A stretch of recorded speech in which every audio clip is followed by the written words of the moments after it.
Hello! Thank you all for joining us. My name is Luke Persian. You may also know me as my pseudonym, Mr.Comedy King.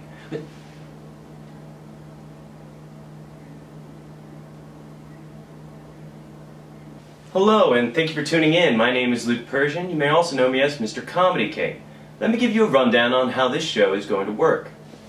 Over the course of the next year, I, Luke Persian, am going to be watching 365 different films. That's 7 films each week that I've never seen before.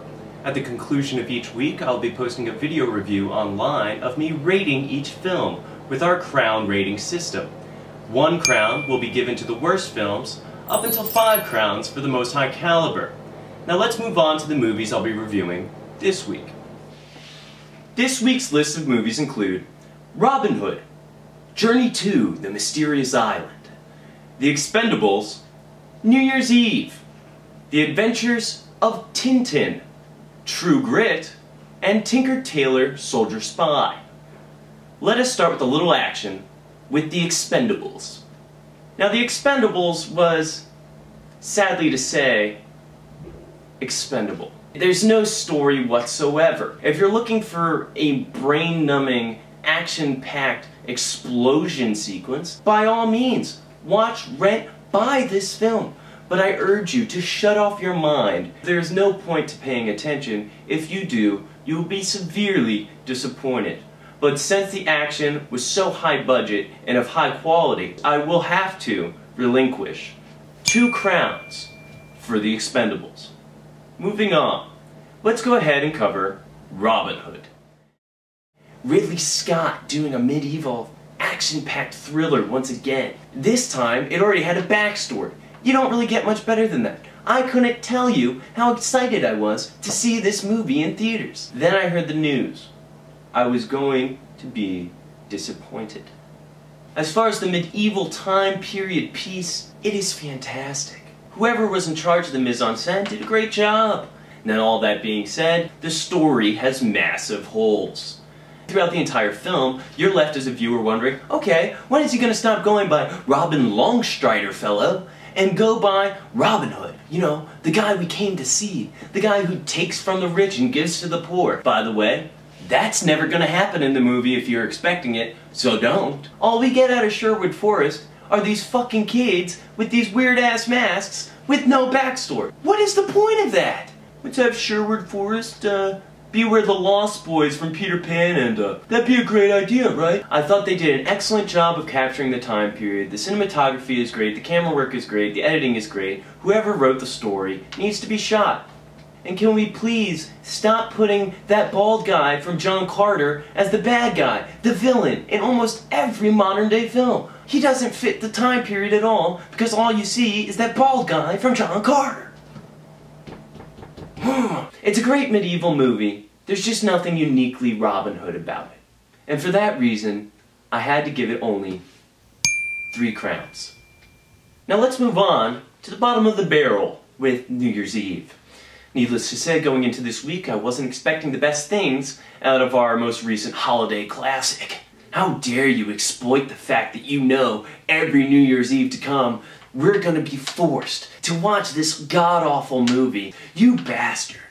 HBO, you had standards before. You had standards. What are you doing?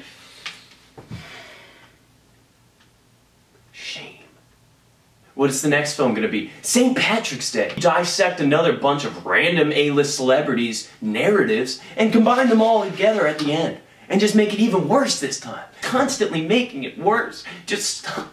Just let it stop. This film jam-packs as many A-list celebrities as they can get into one playbill. It's pathetic. Ludacris just happens to be the security guard. Throw in that chick from Glee. She's a backstage singer, you know, wannabe superstar. Haven't seen that before. Let me guess.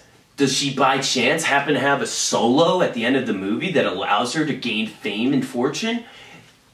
Yes? Do you think they're gonna cast the girl from Glee and not have her sing a solo performance? The moment you're introduced to these actors, you instantly know what's going to happen at the end of the movie. They literally killed Robert De Niro. Killed him. For these reasons and more, I was only able to give New Year's Eve, 1.5 stars. I know. The half star was out of pity for Robert De Niro. Let's move on to a film that's going to make our royal stinker of the week a close call. Journey to the Mysterious Island.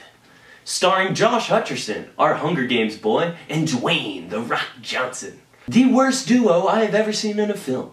It's a typical teen angst narrative. Josh Hutcherson just moved away from his hometown, and he no longer has any friends. But the stepdad, Dwayne, really wants to connect with his son. So he goes on this adventure with Josh Hutcherson. At the end of the movie, does Dwayne "The Rock" Johnson and Josh Hutcherson become closer together through their adventures on the mysterious island? Yes, you could predict this movie without even seeing it. I was only able to reward this film 1.5 stars.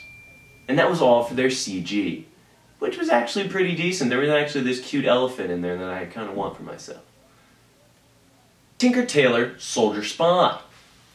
You're in for a very long, drawn-out experience. I can understand where they're coming from. It's a CIA thriller.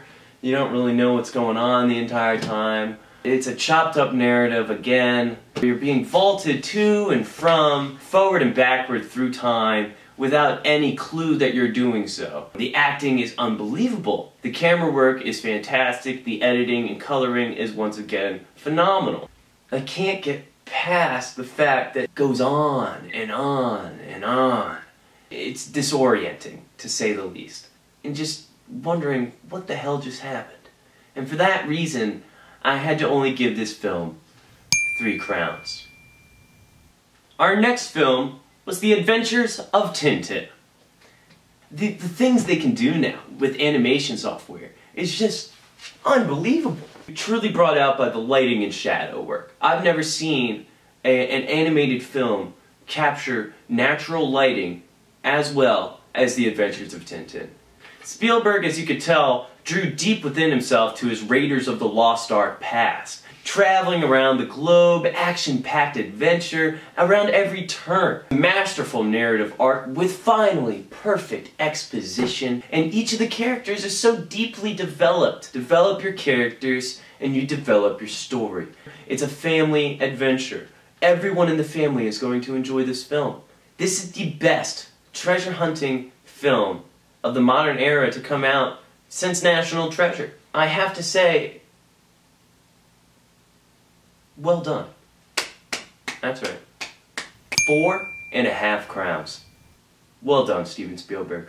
Moving on to our next and final film of the week, True Grit. You can't doubt the Coen brothers. They know what they're doing. They are masters of the art of film. This is a classic Western in every sense of the word. True Grit is the perfect combination of mastered modern storytelling with the classic Western genre. All of the acting performances, especially from the leading lady, who I've never seen in another film, were phenomenal. Jeff Bridges, my hat is off to you, sir. Well done, Coen brothers. I'm glad that you can show that you are able to create your own unique sense, but if you wanted to, if you really wanted to, you could master a genre, and you proved it with True Grit. I give you 4.5 crowns. Now, ladies and gentlemen, it comes down to the moment we've all been waiting for me to crown a King of the Week and our Royal Stinker. Now, the Royal Stinker was a close contested battle between 2 of our films. You can't buy crowns with CG, but I can at least appreciate the man behind the computer who created them.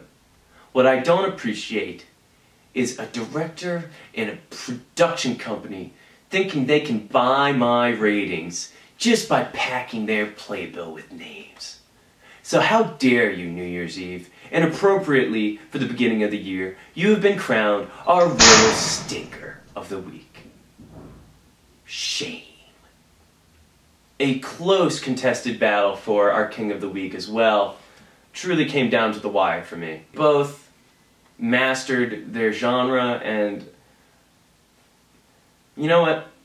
I'm a sucker for adventure movies. I can't help it. And for that reason, The Adventures of Tintin, it's such an enjoyable thrill ride. You are not going to be disappointed. There's not a moment in the film that you're thinking about something else. You're so engrossed in this tale. So I urge you all to go see our first King of the Week, Adventures of Tintin. Thank you all for joining us for our first weekly episode of Luke Persian Presents 365 Films in 1 Year.